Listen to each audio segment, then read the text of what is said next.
umaga po sa inyong lahat. Ako po si Laila Jimenez. Ako po si Kate Magsakay. Ako po si Nika Medina. Ako naman po si R.R. Tuto. At ito ang Kinabukasan. Niyo po kami sa umagang ito sa pagpapalabas na isang dokumentaryo tungkol sa isang dalagang mag-aaral na nagsusumikap upang maitaguyod ang buhay niya at ng kanyang ina sa kahirapan. Tumungo po kami dito sa Barangay Barihan para kilalanin at bisitahin ang isang dalagang mag-aaral.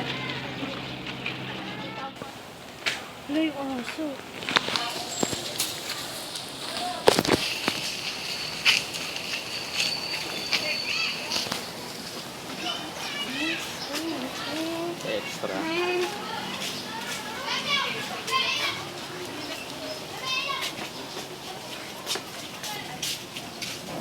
Hello po. Hi. Kami po yung mag-interview. Pwede ko yung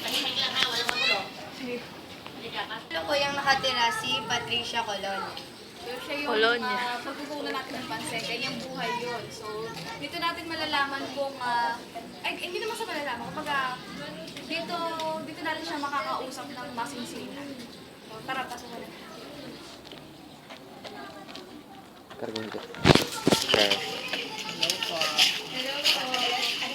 So, ito yung bahay nila.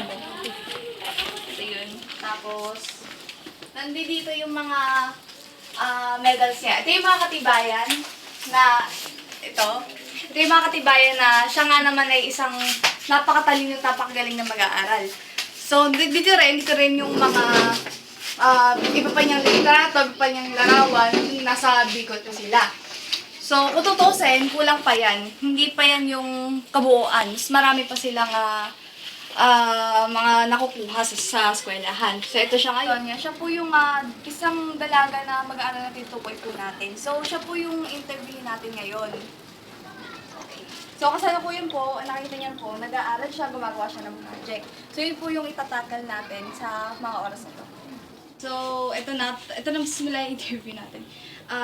Mas maaari mo bang ipakilala ang iyong sarili sa mas malalim na paraan? Sarili ko, papakilala ko sa isang malalim na paraan.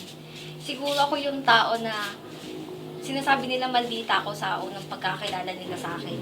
Tapos ang turing nila sa akin parang basta-basta na lang ako, sino-sino na lang ako. Hindi nila alam na kaya kong makisabay kung saang dimension man nila ako dalhin, kung saan man nila punto dalihin yung usapan. Kasi kaya kong makisabay doon dahil na marami na rin ako nakahilibilong tao na katulad nila, katulad ng iba. O, para rin sa pag-aaral, hindi ka basta-basta. Halata naman sa medal mo, di ba? Halata naman sa grades mo. Okay, ikaw na. Maaari mo Okay. mo bang ipaliwanag ang kalagayan niya ng buhay niyo ngayon? Sa ngayon, wala kaming ilaw, wala kaming kuryente. Nagtitiis lang kami, pero lahat naman, sabi ng mama ko, lahat naman ng pagtitiis, sa huli, merong kukuhang grasya at saka gloria.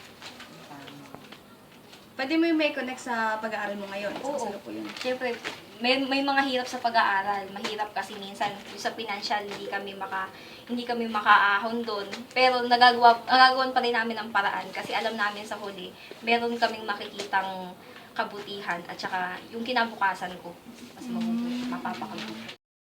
Sinubukan mo na ba tingnan ang kahirapan sa buhay na sagabal sa pag-aaral?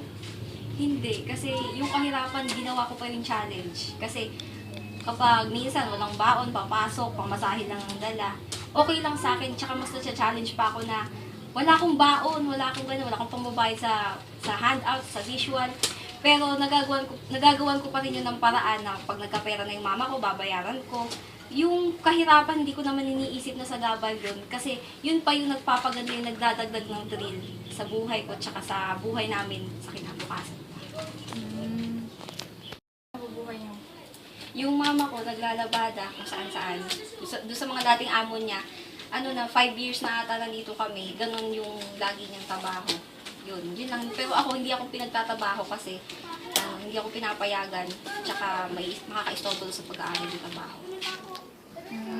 Sali ako sa solo parents. nga si Patricia Colonia sa mga patunay na hindi hadlang ang kahirapan upang mapagsikapan ang pag-aaral at makamit ang magandang kinabukasan.